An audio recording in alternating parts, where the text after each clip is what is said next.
It's time to talk politics. We've been talking about it all week. We've had almost all of the candidates in. Marcel Côté joins me now from Coalition Montréal. Marcel, thank you so much for joining us. It's a pleasure. Okay, so we are getting much closer to the big date. Yep. There was a heated debate last night.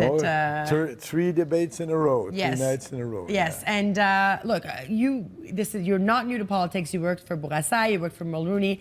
You know, these were big positions that you had. So I guess one of the questions a lot of people have is why do you want to become mayor right now? Well, I guess the city was a mess in the spring and somebody had to run. And I guess I was involved very much in community affairs and in civic affairs, so I decided I'll go on the other side of the table in politics. I was more in strategy and content, you know, for government as an advisor, but now I guess I'm a player. You're a player in a very complicated is not a strong enough word to describe the situation in Montreal. You know, most Montrealers are disheartened. They think that the city's just a mess. And you know, it's not an enviable job for whoever wins this election because you can't clean it up that fast. So well, a lot faster than people think. Okay, so talk to me. One of the main issues for all of you is transparency. How do you run a city honestly when it's so steeped in corruption and organized crime? Well, it's very easy. It starts at the top. You know, problem always starts at the top. So you reorganize the top, and I'll do that. It'll take me about, at the maximum, 18 months, but you'll see the difference within a few months. We'll change the nature of the executive committee. We'll change the job of the people there. We'll have change in the senior level of the bureaucracy, and will send the right message to the organization. Most of the 28,000, I would say that the large majority, 99.5%, 99.9% of the 28,000 employees of Montreal are honest. Some of them may not work as hard as they should, some of them may not work as well as they should, but they're honest.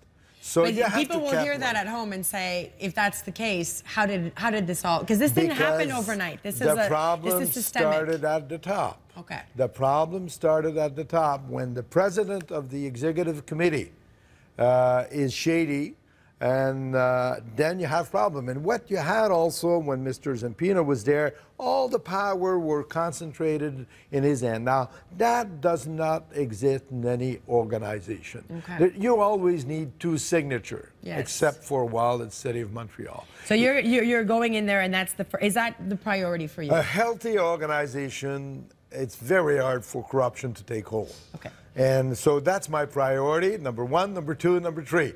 Montreal has a high-cost structure, 59% higher cost than the average city in the province. We will address that as number 2. I mean, and we have a huge deficit in maintenance, $14 billion, somebody said last week. So, $14 billion, it's a lot of maintenance, and that's why the metro breaks down. That's why we have these potholes. That's why the mains are always breaking up and bursting. So there does seem to be a very clear plan, and from what I hear anyway, I mean, and looking into it, a lot of people say that you have all the clear competencies to run the city, but you're not there's something that's happening where you're not being able to reach the majority of the people. Where do you think you're I'm lacking? not a professional politician, and I can tell you this city was badly served by professional politicians. So that's the reason why I'm coming in. I'm from the outside. I don't speak in one-liner, and you know. But Mr. Côté, we're so close to the election, right? So I mean, without being a professional politician, you have to sort of, I don't want to say play the game, but you have to be able to get the voters that are undecided. I'm trying hard to play the game, but I'm telling them what I will do. I will be concerned by your tax. I will be concerned by the cost of the city. I will be concerned by the services. I will get the right people, and I have a fairly detailed plan. And if we fix the city, confidence will return, and you'll see investor will return, and people will start whistling in the morning instead of looking in the mirror and saying, no, not again. Not again. And again, today, by the way, it was a not again day again. La Presse, on the front page of La Presse, another not again. There was another not again. So you're, if in one sentence, how could you? What is your plea to Montrealers so that they would vote for you? Vote with your head. Vote with, you know, what does this city need at this moment? It needs good management. It needs change in the way it is managed. not pie in the sky, and I won't promise that. I will promise solid, a little bit stodgy, but very honest and rigorous management. So in a way, a little bit of tough medicine, maybe.